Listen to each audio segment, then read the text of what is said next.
Assalamualaikum warahmatullahi wabarakatuh. Alhamdulillahirabbil alamin. Nahmaduhu wa nasta'inuhu wa nastaghfiruh wa na'udzu billahi min syururi anfusina wa min sayyiati a'malina. May yahdihillahu fala mudhillalah wa may yudlilhu fala hadiyalah. Asyhadu an la ilaha illallah wa asyhadu anna Muhammadan abduhu wa rasuluh la nabiyya wa la rasula ba'dah. Alhamdulillah, segala puji syukur kehadirat Allah Subhanahu wa taala. Hari ini Allah pertemukan kita di detik-detik akhir menuju Ramadan, ya. Di hari-hari terakhir Sya'ban ini, semoga Allah semakin mendekatkan kita dengan Ramadan dengan rasa rindu yang begitu menggebu-gebu dalam hati kita. Maka harus ditanamkan rasa cinta kita untuk bertemu dengan bulan Ramadan. Karena para sahabat itu sampai mereka katakan kana sahabah yastaqbiluna Ramadan fi sittati ashhur. Para sahabat itu mereka menyambut datangnya bulan Ramadan itu sudah dari 6 bulan sebelumnya, Bu. Kalau kita tuh kadang baru ngeh mau Ramadan kalau udah ada iklan sirup yang lewat di TV, ya, sama iklan sarung gitu. Kita baru ngeh, loh kok enak iklan sirup, emang posone kapan toh? Nah itu masih tanya. Maka kita nih kalau dibandingin sama para sahabat nggak ada apa-apanya. Mereka menyambut saja. Jadi mereka menyambut itu bukan cuma dengan bukan dengan perayaan ya, tapi dengan kualitas amal. Sama kayak kita itu ibaratnya mau tempur, latihannya dari sekarang gitu. Kalau sahabat itu latihan puasa, latihan bangun malam, latihan sedekah, itu sudah dari sejak 6 bulan sebelumnya. Jadi 12 bulan yang Allah berikan, 6 bulan sebelum Ramadan mereka sudah mempersiapkan amal terbaik. Setelah Ramadan, 6 bulan setelahnya itu buat ndonga pol-polan biar Ramadannya diterima. Jadi itu yang dilakukan para sahabat, ya. Maka menjelang bulan Ramadan ini, ayo kita mulai start dari melakukan amal kebaikan, sudah mulai punya planning akan melakukan ibadah apa-apa saja. Maka mudah-mudahan dengan apa yang kita niatkan benar-benar itu nanti kalau ternyata Allah tidak sampaikan usia kita, sudah Allah tetapkan pahalanya. Amin. Maka ini salah satu cara kita bersyukur kepada Allah. Menjelang Ramadan kita tetap semangat ngajinya. Nanti bulan Ramadan insya Allah berarti Kamis depan itu sudah full libur, ya. Saya harap ibu-ibu tetap melakukan ibadah maksimal di rumah. Karena memang Ramadan itu diperintahkan untuk memperbanyak ibadah secara mandiri. Kalau ibu ada kesempatan untuk melakukan i'tikaf, lakukan i'tikaf. Selama memang itu tidak meninggalkan kewajiban kita yang lain. Kalau ibu masih punya anak kecil gitu ya, masih punya suami, ya jangan terus, Pak, aku i'tikaf. Anak yang kecil, ibu i'tikaf, kowe nyiapke klambimu dhewe, mangan dhewe, ya malah itu nggak boleh juga. Jadi boleh wanita i'tikaf asal dia tidak meninggalkan kewajibannya yang lebih besar di rumah. Maka kalau misalkan mampu, i'tikaf itu minimal banget sekali seumur hidup, minimal banget. Kalau misalkan nggak mampu gitu, boleh nggak i'tikafnya paruh waktu? Bismillah, kita bisanya ikhtiarkan i'tikaf paruh waktu.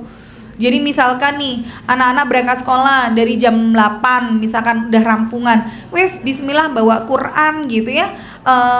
Kita bersiap bawa ruko, bawa Quran, bawa sejadah, i'tikaf di masjid ya, di lantai 2-nya misalkan kalau khusus perempuan. Ngaji terus, bisanya sampai kapan? Sampai asar. Ya sudah nggak apa-apa sampai asar. Atau misalkan sampai duhur, nanti habis duhur istirahat sampai asar misalkan, terus nyiapin buka puasa. Yang penting dimaksimalkan yang bisa kita lakukan untuk ibadah. Nah jadi dari sekarang sudah mulai cari terawihnya mau di mana, cari imam yang bacaannya bagus, cari imam yang bacaannya panjang sesuai dengan kemampuan, ya. Kalau kemarin bisanya sehari setengah juz, ya berarti ini mulai cari daftar yang 1 hari 1 juz masjid mana aja ya gitu. Oh, Masjid Kota ada, Masjid Iska ada, Masjid Marwah ada, Masjid Istiqlal ada. Masjid mana lagi, Bu? Oh, Karanganyar. Oh, Banyuanyar. Nah, jadi udah mulai banyak tuh yang satu malam satu juz. Imamnya dari para hafid Quran wis bismillah. Nggak mampu gitu ya. Ya udah, Senin sampai Jumat kita di masjid kampung aja yang deket. Nanti Sabtu misalkan cari yang satu juz. Ahad ke Temboro. Wah, itu lebih luar biasa lagi. Karena Temboro itu satu malam 30 juz. Jadi dalam satu malam menyelesaikan 30 juz bacaan Al-Quran. Startnya dari maghrib. Jadi ibu misalkan berangkat dari sini asar aja lah, habis asar itu masih nyanda sampai Temboro maghrib. Nah itu karena saya tanya gitu ya, mulai dari maghrib sampai nanti ada sholat lain gitu. Itu 30 juz rampung dibaca sampai menjelang sahur. Jadi ibu nanti sahurnya di sana gitu ya. Nah ini kalau sesekali pengen merasakan sholat sebagaimana para sahabat, itu masih mending bu, 30 juz itu nanti witirnya tarawihnya 23. Utsman bin Affan itu witir 1 loh, 30 juz hafalan Al-Quran selesai dibaca. Nah jadi kita yang gak ada apa-apanya kalau di antara para sahabat ya. Maka yuk mulai bikin planning aktivitas ibadah kita secara maksimal. Mudah-mudahan Allah kasih kita kemudahan.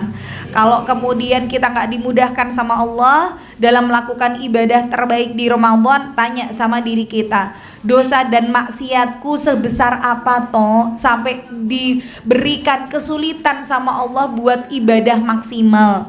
Karena dosa dan maksiat itulah yang akan menghalangi kita dari bisa berbuat ibadah di bulan Ramadan. Maka perbanyak taubat dan istighfar dulu sebelum memasuki bulan suci ya. Maka bersyukur kepada Allah hari ini masih dikasih usia, dikasih nikmat. Alhamdulillah, min haitsu la yahtasib, ini dapat rizki dari arah yang tidak disangka-sangka dari sahibul bait. Doakan keberkahan untuk beliau, untuk keluarganya ya. Mudah-mudahan jadi pemudah beliau sekeluarga dan orang-orang yang bersama dengan beliau di kajian ini memasuki surganya Allah. Amin ya rabbal alamin. Ya. Kemudian setelah kita bersyukur, kita ucapkan sholawat beserta salam kepada Nabi besar Muhammad sallallahu alaihi wasallam. Kita mengikuti apa yang menjadi jalan beliau.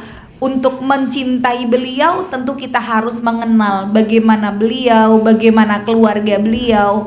Maka mustahil kita cinta kalau kita tidak mengenal. Maka itulah sebabnya kenapa insya Allah di kajian kita tiap pekan ketiga kajiannya adalah sirah sahabiyah, dan kita mulai dari sirah para istri-istri Rasul ya, atau yang disebut dengan ummahatul mukminin.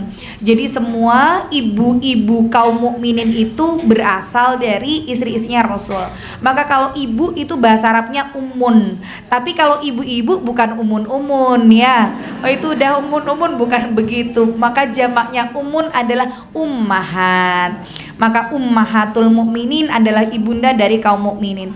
Nah ini diantaranya. Jadi kalau saya pernah sampaikan tentang ini bahwa nanti di surga itu kan nggak ada yang jomblo ya. Di surga tuh nggak ada yang single, semuanya berpasangan. Bahkan yang belum menikah pun nanti Allah berikan di sana pasangan. Kalau laki-laki ya bidadari surga, kalau dari perempuan ya dapatnya bidadara surga. Bagi suami istri yang Allah takdirkan dia menjadi jodoh dunia akhirat karena level keimanannya gitu ya, maka nanti mereka akan bertemu lagi di surganya Allah. Tapi ada juga yang jodohnya hanya dunia saja, tidak dapat jodoh di akhirat. Maksudnya jodoh di akhiratnya bukan orang itu, berbeda ketika bukan orang sih, tapi maksudnya kalau dia nikahnya sama orang itu, contoh seperti Asia dan Firaun lah ya. Bagaimana level keimanannya nggak sama, maka jodoh di dunia belum tentu jadi jodoh di akhirat. Karena bisa jadi kualitas iman suami kita atau suaminya solih, istrinya nggak soleh seperti Nabi Nuh, Nabi Lut gitu ya. Istrinya tidak solihah, maka mereka tidak akan menjadi pasangan bagi suami atau istrinya nanti di surga kelak. Maka nanti yang Allah gantikan itu dengan pasangan terbaik.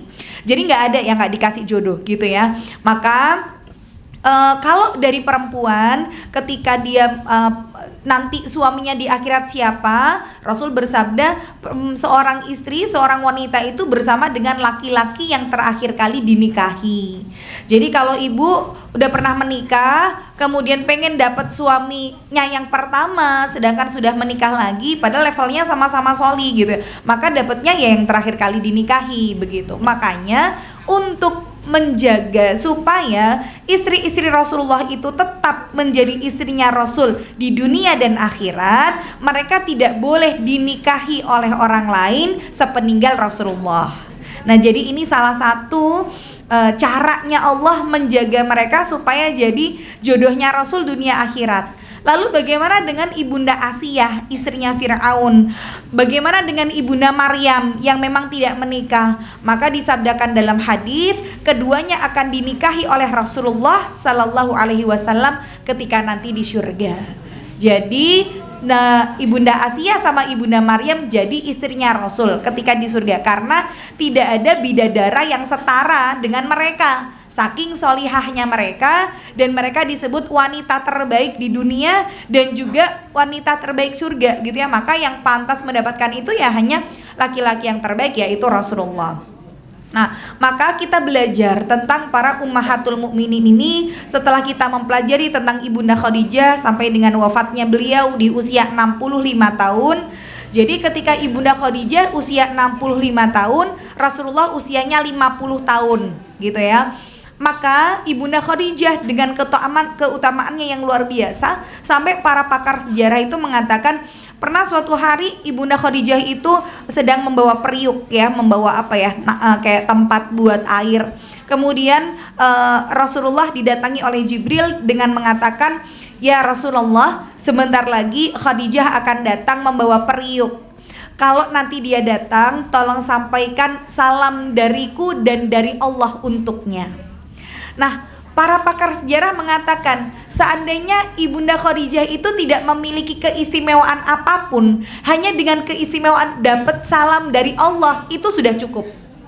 Ibaratnya ibu dapat salam dari orang yang terkenal aja senenge ra karo-karon. "Oh, tenan, nitip salam gua aku, ya Allah kok yo cek kelingan to yo karo aku," misalkan begitu. Itu baru dapat salam dari orang gitu. Apalagi ini dapat salamnya dari Allah gitu ya. Maka ini kemuliaannya, di antara kemuliaannya Ibunda Khadijah. Bahkan beliau ketika kemudian Aisyah yang sangat pencemburu dengan beliau mengatakan Khadijah lagi sampai dikatakan, "Ya Rasulullah, coba mana yang kau pilih? Kalau engkau menggembalakan kambing, engkau pilih menggembalakan kambing itu di rumput, di padang yang rumputnya banyak, apa yang sudah tandus gitu ya?" Maka Rasulullah katakan, "Ya aku lebih memilih untuk menggembalakan kambing di padang yang banyak rumputnya daripada yang tandus." Sama, Rasulullah itu sudah menggantikan engkau dengan wanita yang ibaratnya kayak padang yang tandus itu Khadijah, padang yang banyak rumputnya itu Aisyah gitu. Allah tuh sudah menggantikan engkau dengan aku gitu, yang perawan, yang cantik gitu ya. Tapi kenapa kok yang masih diingat itu Khadijah lagi? Maka kemudian Rasulullah marah sambil mengatakan, "Wahai Aisyah, seandainya perkataanmu itu dicelupkan ke dalam lautan, sungguh lautan itu akan najis karena perkataanmu. Dan tahukah engkau, Khadijah itu satu-satunya wanita yang beriman kepadaku saat semua orang kufur terhadapku. Orang yang benar-benar pertama kali dia ibaratnya mengorbankan harta, jiwa dan raga saat semua orang mengucilkan, semua orang menjauhi Rasulullah. Dia orang yang pertama membela. Bahkan hanya darinya lah aku memiliki keturunan." Nah, jadi Khadijah di usia 40 tahun dinikahi Rasul sampai dengan usia 65 tahun, sampai bisa melahirkan 6 orang anak, 4 perempuan dan 2 laki-laki. Sedangkan Aisyah yang dinikahi ada yang mengatakan 7 tahun, karena Aisyah itu dinikahi sebelum usia baligh ya. Jadi memang tidak ada syarat di dalam Islam bahwa menikah usia balik itu nggak ada, apalagi perempuan. Jadi dinikahi saat belum dapat menstruasi. Namun baru digauli oleh Rasulullah di usia 9 tahun, karena di usia itu beliau baru menstruasi. Maka ketika Khadijah meninggal sampai Tahun tersebut disebut sebagai Amul Huzni, tahun kesedihan, yaitu pada tahun 10 kenabian. Jadi saat Rasulullah diutus tahun ke-10-nya, itulah yang disebut dengan Amul Huzni, karena di tahun yang sama Ibunda Khadijah dan pamannya yaitu Abu Thalib meninggal dunia. Maka Khadijah meninggalkan 4 orang anak wanita yang memang masih kecil-kecil, sehingga mereka pun masih butuh kasih sayang seorang ibu. Para sahabat tahu bahwa Rasulullah dirundung kesedihan, dan mereka pun juga tidak bisa menghibur Rasulullah dalam waktu yang lama ya, karena gimana pun Rasulullah tetap ingat Khadijah. Maka kemudian para sahabat ini bermusyawarah, coba ada nggak yang berani buat ngomong kepada Rasulullah, kayak nyariin inilah ya, nyariin istri gitu, nyariin jodoh. Akhirnya kemudian ada salah seorang wanita namanya adalah Haulah binti Ma'zun. Haulah binti Ma'zun ini yang kemudian diperintahkan oleh para sahabat-sahabat untuk nanya ke Rasulullah, apa engkau tidak ingin menikah lagi gitu. Akhirnya Haulah ini datang kepada Rasulullah dengan mengatakan, ya Rasulullah, apakah engkau tidak kepikiran untuk menikah lagi? Maka kemudian Rasul mengatakan, kalau aku mau menikah lagi, siapa yang akan menjadi istriku? Maka kemudian Khaulah ini bertanya, engkau pilih yang mana ya Rasul? Apakah yang janda atau yang perawan? Jadi ditawarkan. Nah, kalau misalkan suami atau duda gitu ya, ditanya, kau pilih sing di, sing rondo apa? Perawan. Jawabannya apa Bu? Perawan. Kalau Rasul kemudian ditanya yang janda atau perawan, maka kemudian Khaulah ini menjawab, yang janda ada, yang perawan ada gitu. Engkau pilih yang mana? Maka Rasul tanya, yang janda siapa? Yang perawan siapa? Yang janda ada Saudah binti Zam'ah, yang perawan ada Aisyah binti Abu Bakar. Kira-kira sama Rasul dipilihnya yang janda apa yang perawan, Bu?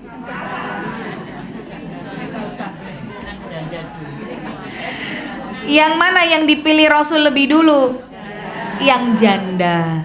Nah, jadi ini bisa untuk mematahkan pendapat orang-orang bahwa Rasul itu bukan cuma menikahi karena hawa nafsu, bukan cuma nyari sing ayu tok. Buktinya yang dipilih Rasul pertama justru yang janda, anaknya banyak, usianya tidak muda. Jadi Saudah binti Zam'an itu ketika dinikahi Rasul usianya sekitar 55 tahun. Dari segi physically dia tidak memiliki kecantikan sama sekali. Kalau dari sirah ya disebutkan, dia nggak punya keistimewaan dari segi physically. Jadi memang nggak cantik. Badannya tuh gede Bu ya, tubuhnya tuh tinggi besar ya, mungkin besar tuh ya agak gemuk gitu lah. Bahkan disebutkan anaknya tuh banyak, ada sekitar 5 atau 6 anak. Maka ketika kemudian Rasulullah dikatakan oleh Haulah, yang janda ada Saudah, yang bikr, yang perawan ada Aisyah, maka beliau mengatakan, katakanlah kepada Saudah binti Zam'ah, aku meminangnya menjadi istriku. Jadi Rasul lebih memilih Saudah untuk dijadikan istri. Maka kemudian Haulah ini datang ke rumahnya Saudah binti Zam'ah dengan mengatakan, karena Saudah ini muslimah ya, kemudian mengucapkan assalamualaikum ya Saudah, apakah kau pernah bermimpi ada keberkahan apa yang akan masuk kepada keluargamu? Kata Haulah begitu. Maka kemudian Saudah mengatakan, ada apa gitu? Apa yang akan masuk keberkahan itu ke dalam keluargaku? Ketahuilah bahwa Rasulullah baru saja datang kepadaku dan dia berminat kepadamu. Dia meminangmu menjadi seorang istri. Maka kemudian Saudah ketika ditanya, apakah engkau mau? Ya siapa yang nggak mau diperistri Rasul, kan begitu ya? Orang yang paling mulia. Bahkan Rasulullah itu kalau kita membaca dalam sejarah kan ganteng banget gitu ya, ketampanan beliau itu nggak ada lah orang yang melihat beliau tuh nggak jatuh cinta karena saking tampannya. Bagaimana beliau bisa dibilang sempurna dari segi fisiknya, kemudian kalau berdiri bersama dengan orang yang tinggi beliau nggak kalah pendek. Jadi beliau tetap tinggi, tapi di kalangan orang yang pendek juga nggak ketinggian, nggak terlalu tinggi. Jadi memang ideal lah. Makanya para ulama itu menyebutkan tingginya Rasul itu sekitar 190 sentian, hampir 2 meter Bu tingginya Rasul, sekitar itu ya. Oh ya, kalau sekarang tinggi ya, karena kita kebanyakan 150 meter.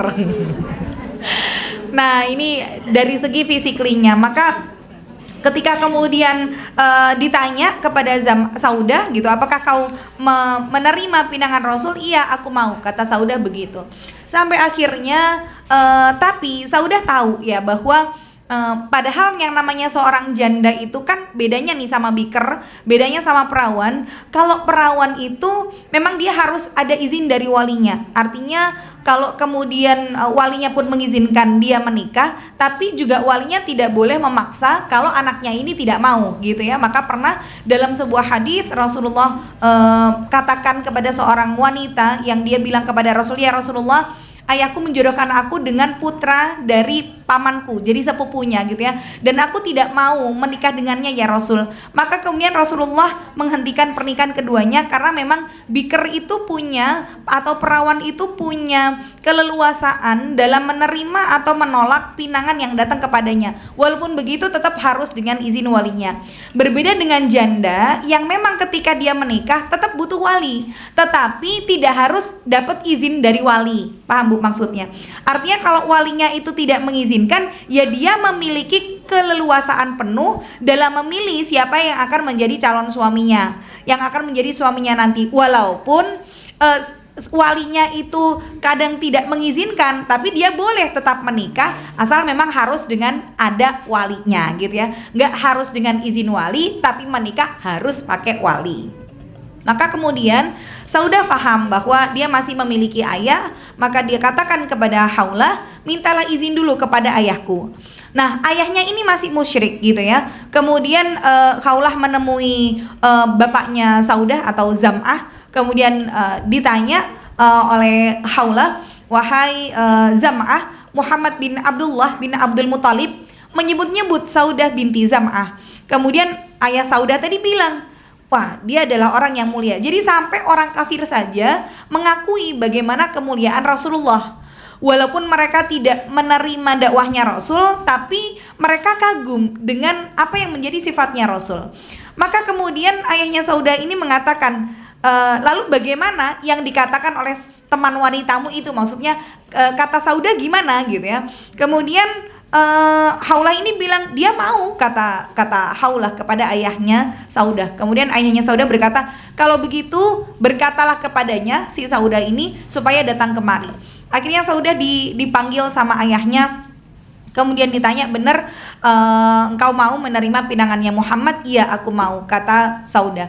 Maka setelah itu Zam'ah pun menoleh kepada Haulah dan mengatakan kepada Haulah, katakan kepada Muhammad supaya dia datang kemari. Jadi bapaknya tetap minta bahwa Rasul berminat, Muhammad berminat kepada putriku, ya harus dia yang datang. Walaupun ayahnya adalah seorang musyrik, tetap diminta untuk, ya ibaratnya kalau sekarang tuh gentleman gitu ya, datang melamar walaupun seorang Rasul, nggak terus, wah aku nih Rasul gitu ya, harusnya kamu yang datang, aku yang enggak ya. Tetap Rasul akhirnya datang kepada bapaknya, kepada Zam'ah ini untuk meminang. Akhirnya beliau melangsungkan akad nikah dengan mahar sebesar 400 dirham. Jadi kalau dirham itu adalah mata uang yang terbuat dari perak ya. Bagaimana kemudian karakteristik Saudah binti Zam'ah ini dinikahi oleh Rasulullah? Jadi Saudah ini, jadi kalau saya pengen ibu-ibu itu sudah terpatri di dalam benaknya, kalau saya katakan istri Nabi yang ini tahu bagaimana sifat dan karakter beliau. Jadi kalau Khadijah binti Khuwailid adalah seorang wanita yang disebut sebagai at-thahirah. Apa at-thahirah? Wanita yang suci gitu ya. Khadijah binti Khuwailid. Jadi harus sudah mulai apal nama sama bintinya ya, Khadijah binti Khuwailid. Bagaimana karakter beliau? At-thahirah, wanita suci, atau yang disebut oleh Rasulullah sebagai pemimpin wanita seluruh alam, karena Rasul sabdakan khairun nisa'il alam, sebaik-baik wanita dunia atau khairun nisa'i ahlil jannah, sebaik-baik wanita penghuni surga. Itu diantaranya adalah Khadijah binti Khuwailid. Lalu bagaimana dengan Saudah binti siapa Bu? Zam'ah ya, Saudah binti Zam'ah. Bagaimana beliau adalah orang yang rela berkorban demi Allah dan Rasulnya. Maka kita pelajari tentang sirah Saudah binti Zam'ah. Beliau adalah salah seorang wanita janda, punya banyak anak, yang dinikahi Rasul saat usianya 55 tahun, tidak memiliki kecantikan fisik. Kalau dari segi kelebihan biasa-biasa saja gitu ya. Tapi yang menarik dari Saudah adalah beliau rela berkorban untuk Allah dan Rasulnya. Kenapa dinikahi oleh Rasul? Salah satunya adalah untuk menjaga keimanannya Saudah. Karena Saudah ini beliau adalah dulu suaminya namanya adalah Sakron. Jadi Sakron ini termasuk generasi para sahabat yang masuk Islam generasi-generasi awal. Sehingga ketika kaum muslimin diintimidasi oleh orang-orang kafir Quraisy sehingga banyak penyiksaan yang terjadi kepada mereka, tapi Rasulullah terlindungi karena punya paman yaitu Abu Thalib sebagai pemuka suku yang sangat disegani, punya istri Khadijah gitu ya, dengan punya banyak perdagangan, jalur perdagangan, sehingga Rasulullah itu tidak banyak dilakukan penyiksaan. Jadi paling diintimidasi itu kayak diancam akan dibunuh, terus dilempari batu, tapi tidak sampai penyiksaan-penyiksaan itu kepada Rasulullah. Sedangkan para sahabat yang mereka memang tidak punya power, mereka nggak punya kekuatan, mereka nggak punya saudara-saudara dari orang-orang yang terkenal dan terpandang, maka kehidupan mereka penuh dengan penyiksaan. Sampai akhirnya Rasulullah memerintahkan para sahabat ini, mengizinkan mereka untuk berhijrah pertama kali, yaitu ke negeri mana?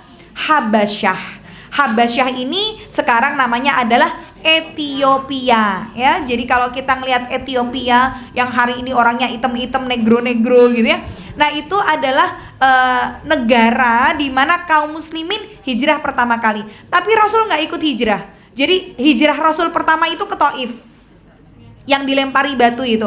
Pada saat setelah Amul Huzni, tahun kesedihan, beliau pengen hijrah ke Taif, mau dakwah di sana, dilempari batu. Akhirnya beliau balik lagi ke Mekah. Tapi hijrah pertama kaum muslimin itu ke Habasyah. Sedangkan hijrah Rasul sama kaum muslimin yang akhirnya diterima barulah kemudian ke Madinah. Maka Rasul tidak ikut ke Habasyah karena beliau masih dilindungi nih di Mekah. Sedangkan para sahabat yang lain, diantaranya anak Rasulullah yaitu Ruqayyah bersama dengan Utsman bin Affan, itu termasuk generasi yang ikut untuk berhijrah ke Habasyah. Di antaranya juga adalah Saudah dan juga suaminya Sakron ini tadi. Mereka akhirnya berhijrahlah ke Habasyah karena di sana ada seorang raja, namanya adalah Raja Najasyi ya. Raja Najasyi ini dia Nasrani sebenarnya, tapi dia tidak mendolimi siapapun. Dia welcome, dia menyambut dengan gembira siapapun yang meminta perlindungan kepada beliau dan benar-benar memberikan perlindungan terbaik. Jadi tetangganya Raja Najasyi boleh untuk melakukan ibadah sekehendak hati dan mereka dilindungi. Jadi orang kafir mau menyerang mereka pun Raja Najasyi ini pasang badan untuk melindungi kaum muslimin yang ada di sana. Akhirnya berhijrahlah mereka ke Habasyah gitu ya. Cuman mereka tidak betah lama-lama jauh dari Rasulullah. Ya ibaratnya lah Bu, kayak orang Jawa ki mangan ramangan sing penting ngumpul gitu ya. Bu gak ono apa-apa wis anget kumpul dadi siji wis ayem. Nah, jadi yang dirasakan para sahabat begitu. Ketika mereka meskipun dilindungi, mereka bisa makan enak, ibadah tenang, tapi jauh dari Rasul tuh yang menyiksa mereka gitu ya. Maka nanti banyak peristiwa-peristiwa terjadi di Habasyah. Di antaranya nanti ada salah satu istri Nabi, saya agak lompat sedikit. Salah satu istri Nabi yang dinikahi namanya Ummu Habibah. Nah, Ummu Habibah ini nanti suaminya, jadi dia sama suaminya nih hijrah ke Habasyah. Tapi ternyata di Habasyah karena kebanyakan agama Nasrani, suaminya Ummu Habibah ini malah murtad. Jadi murtadnya di negeri Habasyah gitu ya. Bahkan ketika dia murtad, dia bilang sama istrinya, aku tidak pernah menemukan agama lebih baik daripada agama Nasrani gitu ya. Sampai akhirnya Ummu Habibah ini bilang sama suaminya, demi Allah wahai suamiku, tidak ada lagi kebaikan yang ada pada dirimu sejak hari ini. Jadi disitulah kemudian Ummu Habibah memutuskan bercerai kepada dengan suaminya. Nah nanti Ummu Habibah ini dinikahi sama Rasulullah. Tapi karena posisinya Rasulullah saat itu masih di Madinah, karena hijrah ke Habasyah itu lumayan lama. Nanti Rasulullah posisinya di Madinah, karena Rasul tidak memungkinkan untuk datang langsung ke Habasyah, maka pernikahan Rasulullah nanti diwakilkan sama Raja Najasyi. Jadi nikah diwakilkan tuh boleh Bu. Jadi misalkan nih ibu punya anak perempuan, Terus calon suaminya lagi kuliah di Saudi contoh gitu, sehingga ketika dinikahin anaknya nggak pulang, itu yang jadi wakil tonggone itu bu ya, jadi nanti yang menjabat tangan suami panjenengan, saya terima nikahnya, itu tetangga gitu ya, bukan si calon suami, bukan calon mantu, itu nggak apa-apa. Tapi diwakilkannya cuma akad nikah tok loh bu, nanti habis akad nikah nggak boleh diwakilkan ya, yang lain-lain nggak boleh diwakilkan. Jadi nanti salaman cium tangan diwakilkan udah nggak bisa ya, maka hanya diwakilkan pada saat itu saja ya. Jadi ketika nanti Ummu Habibah diwakilkan sama Raja Najasyi, karena Raja Najasyi yang punya gawe gitu ya, dia yang punya pesta, jadi menggelar pesta tuh gede-gedean bu. Kan raja di luar negeri itu, Raja Habasyi itu kan dia punya selir banyak. Jadi dia minta sama istri-istri yang lain berikan pakaian terbaik, wangi-wangian termahal untuk Ummu Habibah. Jadi pernikahan yang paling mewah tuh pernikahannya Ummu Habibah, karena setiap istri dari Raja Najasyi ngasih pakaian yang paling bagus, minyak wangi impor gitu ya, yang harganya mahal. Bahkan maharnya itu yang bayarin Raja Najasyi. Jadi Raja Najasyi itu ngebayarin mahar untuk Rasul buat Ummu Habibah. Itu kalau di total dari uang rupiah itu sekitar 400 dinar. Itu sekitar 8 miliar bu. Maharnya tok 8 miliar ya. Baru nanti kemudian setelah pernikahan Ummu Habibah itu Rasul menjalani pernikahan, kalau bahasa sekarang LDM, long distance marriage, pernikahan jarak jauh gitu. Karena istrinya, mungkin ibu-ibu ada yang LDM sama suaminya ya, istrinya di Solo, suaminya mungkin di Irian Jaya misalkan ya, apa di mana, itu namanya LDM. Tenang, Rasul juga pernah LDM ya. Nah jadi nanti itu saya ceritakan detail kisahnya saat Ummu Habibah. Tapi kita berbicara tentang Saudah. Jadi Saudah dan juga istrinya dan juga suaminya Sakron ini termasuk yang generasi untuk ikut hijrah pertama kali ke Habasyah. Nah, karena mereka merasa tidak begitu nyaman di Habasyah, walaupun semua tercukupi, akhirnya mereka kembali memutuskan untuk ke Mekah. Yang penting bersama dengan Rasul. Penyiksaan kayak apapun wis diterima, yang penting deket Rasul. Maka mereka pun akhirnya kembali ke Mekah. Nah, tidak lama setelah kembali ke Mekah, Sakron ini meninggal dunia. Sampai akhirnya Saudah menjadi janda. Nah ketika Saudah menjadi janda, semua keluarganya Saudah ini masih musyrik, sehingga tidak ada pilihan untuk Saudah kembali kemanapun ya, kecuali jadi keluarga suaminya masih musyrik, keluarganya dia sendiri masih musyrik, sehingga dia namanya janda, punya anak banyak, dia nggak bisa hidup sendiri gitu ya, akhirnya kembalilah kepada keluarganya yang itu semuanya musyrik. Maka Rasulullah salah satu alasan menikahi Saudah binti Zam'ah adalah untuk menjaga keislamannya, supaya dia tidak kembali kepada keluarganya ke dalam kemusyrikan, apalagi punya anak yang banyak, sehingga harus ada orang yang menguatkan keislamannya. Ini salah satu faktor di nikahinya Saudah ya. Jadi memang bukan semata-mata karena cinta, bukan karena physically. Maka ini bantahan kepada orang-orang yang menganggap Rasulullah adalah hawa nafsunya besar gitu. Enggak ya, bukan hanya karena nafsu. Maka kemudian setelah dinikahi, akhirnya Saudah tinggal di rumah bersama dengan Nabi. Nah, bagaimana karakternya Saudah ini? Di antaranya beliau adalah orang yang humoris. Nah ini yang jadi beliau tuh tahu diri ya. Aku dinikahi Rasul saat usia sudah tua. Aku penampilan fisiknya juga tidak cantik gitu.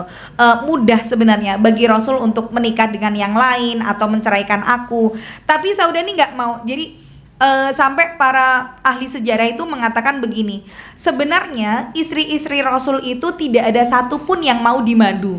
Ya fitrahnya wanita, nggak ada yang mau dipoligami. Jadi kalau ditanya istri Nabi mau nggak dipoligami, nggak ada satupun yang mau dipoligami.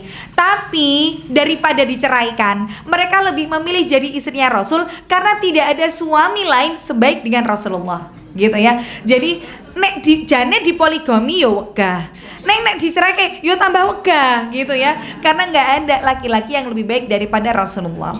Maka ketika kemudian Saudah dinikahi oleh Rasulullah, barulah kemudian Rasulullah menikah dengan Aisyah. Karena Saudah ini juga paham ya, beliau juga tidak bisa melayani Rasul. Maksudnya karena udah usia sudah segitu ya, sudah 55 tahun, nggak bisa melayani Rasulullah dengan sempurna. Akhirnya Rasulullah pun menikah dengan Aisyah. Nah di sini letak bagaimana berkorbannya Ibunda Saudah dengan Aisyah. Jadi Aisyah itu kan dinikahi saat usia masih kecil. Nah yang paling banyak ngajarin tentang rumah tangga Aisyah itu ya Saudah gitu ya. Makanya kalau kita nanti belajar lagi tentang istri-istri Rasul, ternyata Rasulullah itu istri yang hidup dalam satu masa jumlahnya ada 9, itu terbagi menjadi 2 blok, 2 kubu. Kalau bahasa kita bolo-bolonan. Nah, gitu ya. Oh, itu tuh boloku gitu ya. Jadi bloknya istri Nabi itu ada 2. Yang satu blok itu cuma 3 orang, yaitu Aisyah binti Abu Bakar, Hafsah binti Umar, satu lagi Saudah binti Zam'ah. Sedangkan yang 6 itu ngeblok sendiri. Nah dengan yang blok 1 itu ketua, ibaratnya kayak ketua geng gitu ya. Nah, ketua gengnya tuh Aisyah, yang satu ketua gengnya Zainab binti Jahash. Jadi ibaratnya dua-duanya ini merasa bahwa aku wanita cantik, aku wanita terhormat, keturunan mulia gitu. Jadi duanya ini sering banget saingan. Jadi contoh misalkan kayak Aisyah gitu ya, dia kalau menyombongkan diri nih di hadapan istri, ya mereka tuh sebenarnya istri-istri Nabi yang memang manusiawi banget gitu loh. Jadi bukan wanita istri Nabi terus sempurna, nggak pernah salah, selalu sabar, menerima keadaan, enggak gitu. Ternyata kita tuh melihat dengan sudut pandang yang berbeda. Oh ternyata podo koyo awak dewe gitu loh. Ada rasa, fitrahnya wanita tuh. Makanya kenapa kita belajar dari sirah mereka supaya bisa memanage. Oh aku nek nesu piye gitu ya solusinya. Kalau lagi jealous gimana cara Rasulullah merangkul semuanya gitu. Makanya Aisyah itu kalau sudah mulai menyombongkan diri, karena kan semuanya pasti pengen dapat perhatian Rasul. Maka Aisyah itu kalau menyombongkan diri begini, bilang sama Zainab, aku dong satu-satunya istri Nabi yang dinikahi saat kondisinya perawan. Kalian semua kan janda, kata Aisyah begitu ya. Karena memang yang perawan Aisyah tok gitu ya. Yang lainnya tuh kan janda. Maka kemudian Zainab berbangga diri juga karena dia sepupunya Rasul gitu. Sedangkan Aisyah kan anaknya Abu Bakar, orang yang paling dicintai Rasulullah dari kalangan para sahabat. Nah Zainab bilang gini, aku dong gitu ya, Rasulullah itu perintah untuk menikahi aku, langsung loh turun dari langit ke-7. Nah kata si Zainab, karena memang langsung turun ayat yang memerintahkan untuk menikahi Zainab. Sedangkan Aisyah juga bilang, aku dong ketika Rasulullah diperintahkan untuk menikahiku, itu Jibril yang membawa gambaran wajahku ditaruh di dalam. Jadi Aisyah itu kenapa dinikahi Rasul, karena pernah Jibril itu datang kepada Rasulullah kayak bawa nampan gitu, baki. Kemudian ada di dalamnya ada sesuatu yang ditutup. Kemudian kata Jibril, bukalah wahai Rasulullah. Dibuka, isinya Aisyah gitu. Saya nggak ngebayangin sih bentuknya gimana ya, tapi begitu dibuka bingkisan itu tuh Aisyah gitu. Ketika Jibril mengatakan dia akan menjadi istrimu di dunia dan akhirat. Nah, jadi perintah untuk menikahi Aisyah itu memang langsung turun dari Allah sampai Jibril yang membawakan itu untuk Nabi ya. Nah, jadi kalau sudah begitu satu-satunya istri Nabi yang nggak pernah bikin jealous, yang nggak pernah bikin cemburu Aisyah tuh cuma Saudah. Jadi Aisyah itu klop banget sama Saudah. Kalau sama yang lain tuh masih ada rasa iri gitu loh. Kayak misalkan sama Hafsah masih suka ada clash. Hafsah misalkan lagi ada, Hafsah termasuk istri Nabi yang pernah dicerai, kemudian dirujuk kembali, anaknya Umar bin Khattab ya. Kemudian Aisyah pernah kalau sama Hafsah, Hafsah bilang begini, Aisyah, aku lagi marahan sama Rasulullah Aisyah, aku lagi ada masalah sama Rasul gitu ya. Damaikan aku dong Aisyah. Emang kalau aku damaiin kamu, aku dapat apa? Gitu ya, ibaratnya nggak ada yang gratis dong gitu. Kalau aku berhasil mendamaikan antara kamu sama Rasul, aku dapat upah apa? Maka tidak ada yang membahagiakan istri Rasulullah selain dapat jatah malam bersama dengan Rasul. Akhirnya Hafsah bilang, nanti kamu dapat jatah malamku deh, jatah malamku tak kasihin kamu kalau kamu berhasil mendamaikan antara aku sama Rasul. Ya udah, oke, deal gitu ya, ibaratnya kalau bahasa sekarang, oke, deal ya, deal gitu. Terus baru nanti sama Aisyah didamaikan antara Rasulullah sama Hafsah. Akhirnya Rasul tahu, loh kok Aisyah dapat jatah 2 kali? Oh ternyata dia berhasil mendamaikan antara Rasul dengan Hafsah ya. Nah caranya nanti di bab Hafsah saya bahas. Jadi ternyata unik ya perjalanan kehidupan mereka. Maka yang nggak pernah bikin jealous, yang nggak pernah bikin sakit hati, nggak pernah bikin iri, itu cuma Saudah. Makanya Aisyah itu sampai bilang tentang Saudah, sungguh aku tidak pernah menemukan wanita yang lebih baik daripada Saudah. Kenapa? Soalnya Saudah itu kan klop banget nih sama Aisyah. Jadi Aisyah itu yang ngajari jadi istri, gini loh, cara dandan, cara ini, karena kan masih bocah banget ya. Dinikahi usia 7 tahun gitu. Jadi masih yang belum mudeng tentang rumah tangga. Itu yang ngajari Saudah gitu ya. Saudah usianya udah 55 tahun. Bagaimana menjadi istri yang baik gitu. Jadi memang Aisyah itu ya ibaratnya kayak mengidolakan Saudah. Nah, Saudah tahu bahwa dirinya sudah tidak bisa untuk melayani Rasul dengan sempurna, dan Aisyah ini yang masih perawan, sehingga seringkali Saudah itu memberikan jatah malamnya kepada Aisyah. Jadi Rasul itu kalau menggiliri istri-istrinya bukan sehari 2 kali, enggak. Jadi karena istrinya itu 9, jadi muternya ya 9 hari gitu ya. Jadi bukan seminggu 2 kali di sana, 2 hari di sini, enggak. Jadi sehari sampai 9 hari muter lagi ke yang pertama gitu seterusnya. Nah, seringkali Aisyah itu dapat jatah double. Soalnya jatah Saudah dipek karo DE. Nah, itu Aisyah. Makanya Saudah itu cara untuk mengambil hatinya Rasulullah begitu. Dia tahu diri, aku tuh udah gak muda, aku tuh udah gak cantik. Dan Saudah juga tahu kalau Rasulullah itu cinta banget sama Aisyah. Karena pernah ditanya, wahai Rasulullah, siapakah istrimu yang paling kau cintai? Maka kemudian dijawab oleh Rasul, Aisyah. Lalu dari kalangan para sahabat, siapa yang paling kau cintai? Bapaknya, kata Rasul begitu. Jadi Saudah pun tahu ini yang paling dicintai adalah Aisyah. Maka untuk mencari cintanya Rasul adalah dengan memberikan rasa cinta itu. Dia rela berkorban gitu loh. Yang penting Rasul bahagia. Nah, seperti itulah Ibunda Saudah. Jadi Aisyah sampai sangat sayang kepada Saudah. Makanya tadi bloknya tuh cuma 3 orang ini aja, Aisyah, Saudah, sama Hafsah gitu ya. Nanti insya Allah diceritakan di bab selanjutnya. Maka ini yang disebut dengan ithar. Jadi kalau bahasa Arabnya, orang yang lebih mengutamakan orang lain daripada dirinya sendiri itu namanya ithar gitu ya. Ithar, I-nya 2, I-I-T-S, pakai T-S, I-I-T-S-A-R, ithar, iya ithar. Ithar itu mementingkan orang lain daripada diri sendiri. Ithar itu dicintai oleh Allah dan Rasulnya. Alladzina yu'thiruna, mereka yang mengithar, mementingkan orang lain terhadap diri mereka. Sebuah cerita tentang ithar pada saat itu ada di sebuah peperangan ya. Jadi ketika perang Uhud kalau tidak salah, kemudian para sahabat sudah mulai mencari siapa-siapa saja yang masih hidup pada saat peperangan. Kemudian tugasnya perempuan-perempuan yang Rasulullah bawa pada saat perangan itu adalah memberikan air bagi para mujahid-mujahid ini.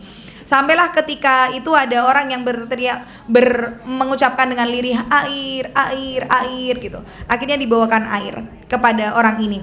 Ketika baru akan diminumkan segelas air, temannya di sebelah sana mengatakan air, air. Dia bilang berikan air itu kepadanya. Jadi saking itharnya para sahabat, dia dalam keadaan haus yang luar biasa, itu melihat saudaranya lebih butuh, dia kasihin kepada dia.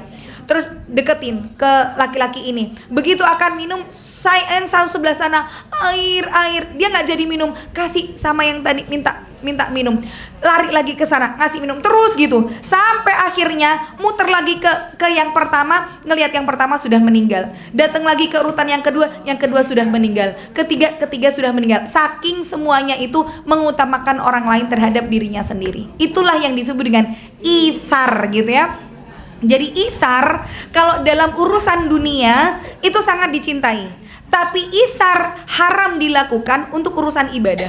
Urusan ibadah tuh kita nggak boleh ithar bu sama orang lain. Contoh misalkan gini lah, yang simple aja ithar dalam urusan ibadah.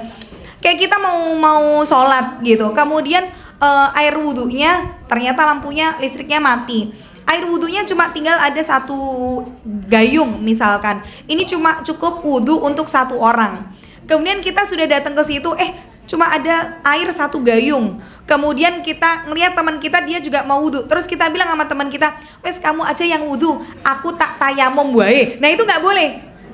Jadi ithar dalam urusan ibadah tuh haram. Jadi kita yang nemuin air, yuk kita yang bisa wudhu, biarin aja orang lain tayamum. Jadi kalau untuk urusannya ibadah, urusannya akhirat harus aku yang lebih dulu. Kayak misalkan kita mau sholat ke masjid, kita nggak bawa rukoh gitu, di situ cuma ada mukena 1. Teman kita juga mau pakai rukohnya. Kemudian kita yang udah nemuin pertama kali, wes mbak gonen sik wae, aku tak sholat ngenteni kowe. Nah itu nggak boleh. Jadi nggak boleh mengutamakan orang lain terhadap dirinya sendiri kalau itu urusannya ibadah, ya. Apalah banyak ya hal-hal kayak gitu di sekitar kita gitu. Dalam masalah sedekah gitu atau apa, wes kowe wae aku rasa gitu. Nggak boleh. Nah, tapi kalau dalam urusan dunia silahkan untuk melakukan ithar. Maka Saudah ini salah satu karakternya adalah beliau rela berkorban untuk Allah dan Rasulnya, mengutamakan orang lain daripada dirinya sendiri. Kemudian bagaimana sifat Ibunda Saudah yang selanjutnya, beliau orangnya humoris gitu ya. Nah ini penting ya. Jadi kalau ulama itu mengatakan gurauan atau humor di dalam keluarga itu kayak garam dalam masakan. Kalau nggak ada garamnya yo hambar rasanya. Nek kakean garam yo ra enak, kasinen gitu kan. Sama dalam kehidupan rumah tangga itu sesekali kita boleh bergurau, tapi nek guyon wae itu ya nggak baik gitu ya. Ini pernikahan bukan permainan kan begitu. Jadi sesekali memang Saudah itu sering membuat tertawa Rasulullah. Di antaranya Rasulullah itu rumahnya kecil banget. Bahkan kalau jadi 9 orang istri itu bu, rumahnya sendiri-sendiri ya, enggak 9 orang jadi satu rumah, enggak. Jadi ini, tapi rumah mereka berdekatan. Ini rumahnya Aisyah, ini rumahnya Saudah, ini rumahnya Hafsah, rumahnya ini. Jadi di sekitar itulah. Nah semuanya di Madinah karena yang tinggal dalam satu, karena yang di Mekah itu kan cuma Khadijah saja ya. Makanya Khadijah itu dikuburkannya di Ma'la. Ma'la itu kuburan yang ada di Mekah. Sedangkan yang ada di Madinah dan istri-istri Rasul dikuburkan di situ yaitu di Baqi. Jadi kalau ibu-ibu misalkan ke Masjid Nabawi, kemudian ke sebelah sana itu misalkan di pintu Raudhah terus lurus ke sana lagi ada makam Baqi. Nah di sana dikuburkan istri-istri Rasul ya. Di antaranya ada Aisyah ya, termasuk Saudah itu dimakamkan di Baqi. Makanya coba sesekali kunjungi makam Baqi. Dan ibu boleh kok meniatkan, ya Allah pengen banget meninggal di Madinah. Yang meninggal di Madinah insya Allah dimakamkan di Baqi. Yang meninggal di Madinah ataupun di Makkah langsung dapat syafaat dari Rasulullah. Nah itu sabda Rasul ya. Jadi kalau ibu pengen langsung dapat syafaat dari Rasul, boleh nggak kita request sama Allah meninggal di Mekah atau Madinah? Boleh bu, boleh ya. Makanya kalau saya sampaikan yang punya keluarga meninggal di sana nggak usah dipindahin bu, biar dikubur di sana ya. Nggak usah kita tahu kuburannya yang mana, ke ono tengere gitu. Mereka sudah bahagia, mereka sudah langsung dapat syafaat dari Rasul. Maka ibu kalau pengen ya boleh kok berdoa, ya Allah mudah-mudahan nanti kalau ditakdirin umroh lagi apa haji, Allah pengen meninggal di sana, boleh. Maka kalau Allah kabulkan apa yang menjadi permohonan akhirat ibu, itu permohonan akhirat, Allah kabulkan itu, maka tandanya Allah sudah ridho sama amal kebaikan yang jenengan lakukan ya. Tidak terkena siksa kubur ya. Masalah siksa kubur itu kan tetap tergantung dengan amalnya masing-masing. Jadi kalau dosanya itu banyak, dengan siksa kubur itu ketika dosanya dikit, siksa kubur itu bisa untuk menghapuskan dosanya. Sehingga kalau dosanya sedikit, siksa kubur sudah cukup untuk menghukum dirinya, maka nanti di neraka nggak dapat hukuman lagi. Tapi kalau dosanya masih banyak, maka neraka itu bisa menggenapkan sisanya dari siksa kubur. Nah, ketika nanti di akhirat ada orang-orang yang sulit untuk masuk surga karena hisabnya masih terlalu berat, karena adab kuburnya mungkin dosanya banyak, tapi adab kuburnya belum cukup untuk bayar dosanya, maka dia harus masuk neraka. Maka di antara yang bisa untuk memudahkan jalan kita ke surga dengan cara punya syafaat itu tadi. Nah, di antaranya di situ syafaat Rasulullah berlaku. Jadi syafaat itu penolong ya ibaratnya. Bisa dari syafaatnya Rasul, dan syafaatnya Rasul itu syafaatul udzma. Syafaat terbesar itu adalah syafaatnya Rasul. Baru kalau misalkan ya kita punya anak-anak yang solih, itu bisa untuk narik tangan kita ke surganya Allah. Kita banyak berinteraksi dengan Al-Quran bisa menjadikan kita syafaat. Kita punya teman-teman yang solihah yang jumlah mereka lebih dari 40 ya, minimal 40 bisa membawa kita ke dalam surganya Allah. Yang punya anak meninggal di usia belum akil baligh gitu ya, yang misalkan keguguran tapi sudah ditiupkan ruh, jadi sudah usia 4 bulan, atau yang sudah lahir tapi belum sempat akil balik meninggal. Hari ini anak-anak yang meninggal belum usia akil balik itu ditaruh di satu tempat namanya adalah Baitul Hamdi atau rumah pujian ya, Baitul Hamd. Dan ini diasuh oleh Nabiullah Ibrahim alaihissalam dan ibunda Sarah. Jadi anak-anak yang meninggal sebelum usia akil balik, baik itu muslim ataupun non muslim, semua sekarang sedang diasuh oleh Nabi Ibrahim dan ibunda Sarah. Sampai nanti hari kiamat tiba, mereka akan dikembalikan kepada orang tua yang muslim, yang mereka anak-anak ini akan menarik tangan orang tuanya untuk memasuki surga Allah karena mereka bisa memberikan syafaat bagi orang tuanya. Makanya kita sebut orang-orang yang punya anak meninggal usia kecil wes duwe celengan kan gitu ya, sudah punya tabungan ya, alhamdulillah. Itu salah satu syafaat. Jadi syafaat itu banyak ya, diantaranya tadi puasa juga bisa memberikan kita syafaat. Nah, maka kembali ke sini, jadi ibunda Saudah tadi termasuk orang yang humoris ya. Bagaimana humorisnya beliau? Rumah Rasul itu kecil.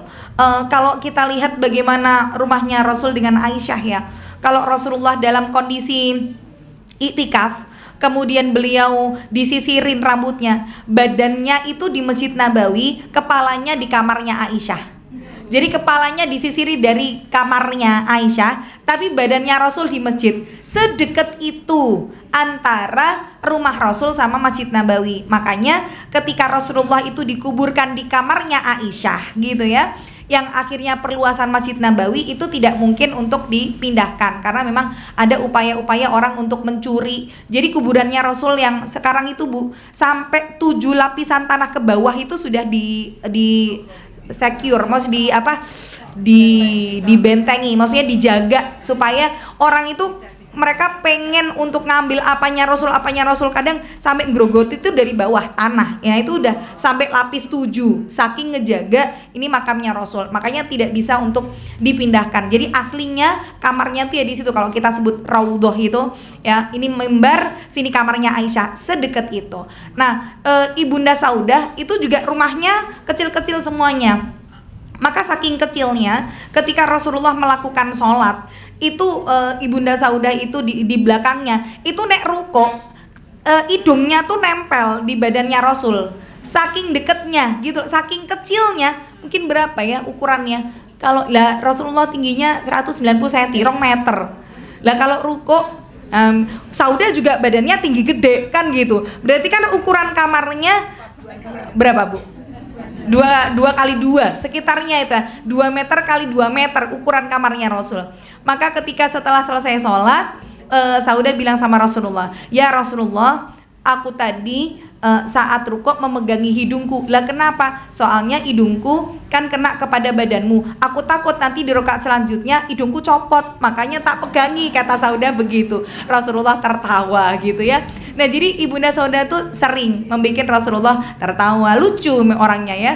Nah jadi beliau tadi karakternya adalah ithar ya, berkorban demi Allah dan Rasulnya, mau lebih mementingkan orang lain untuk dirinya sendiri, orangnya humoris, kemudian cinta dan kasih sayang. Jadi ketika beliau punya anak banyak tadi, di dalam sirah yang lain disebutkan Rasulullah bertanya kepada Saudah, apa yang menghalangimu untuk menerima aku, menerima pinanganku? Karena Saudah ini masih mikir-mikir. Maka kemudian mengatakan, anak-anakku ya Rasulullah, aku takut dengan anakku yang banyak itu akan mengganggu engkau di pagi dan malam. Jadi kan jenenge anaknya akeh, mungkin cilik-cilik gitu kan, mesti berisik, mesti ini, mesti itu gitu.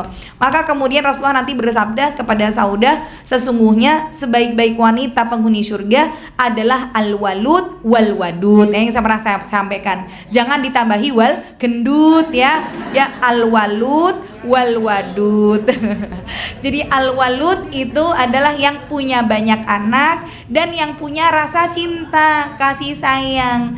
Jangan terus tambahi wal gendut, nggak ada di dalam hadis. Tapi jangan khawatir ibu-ibu, karena memang karakternya ibu-ibu tuh kebanyakan gendut kok ya. Jadi kalau belum gendut belum jadi ibu-ibu katanya. Maka buat yang gendut, kayak saya juga gendut ya, maka kalau hari ini yang gendut jangan khawatir, karena nanti yang pertama kali masuk surga adalah yang paling berat timbangannya ya. Jadi ibu jadi jangan khawatir ya ibu ya,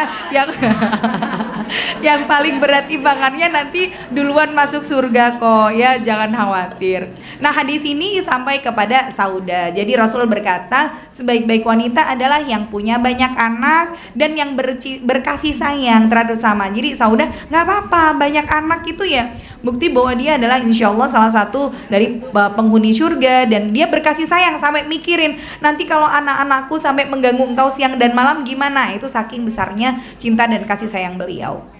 Kemudian karakter Ibunda Saudah juga orang yang gemar bersedekah. Jadi Ibunda Saudah ini termasuk nanti istri yang meninggalnya di usia yang cukup lama ya. Jadi sepeninggal Rasulullah, beliau itu masih hidup sampai masa pemerintahnya Umar bin Khattab. Jadi masa pemerintahnya Abu Bakar beliau juga masih ada sampai Umar bin Khattab, baru beliau meninggal di usia itu. Nah pada saat zamannya Umar bin Khattab, beliau itu untuk istri-istri Nabi dikasih sedekahnya. Jadi istri keluarga ahlul baitnya Nabi, baik dari istri maupun maupun keluarganya itu tidak menerima zakatnya, tidak menerima zakat, tidak menerima sedekah ya, tapi mereka menerima hibah, mereka menerima pemberian.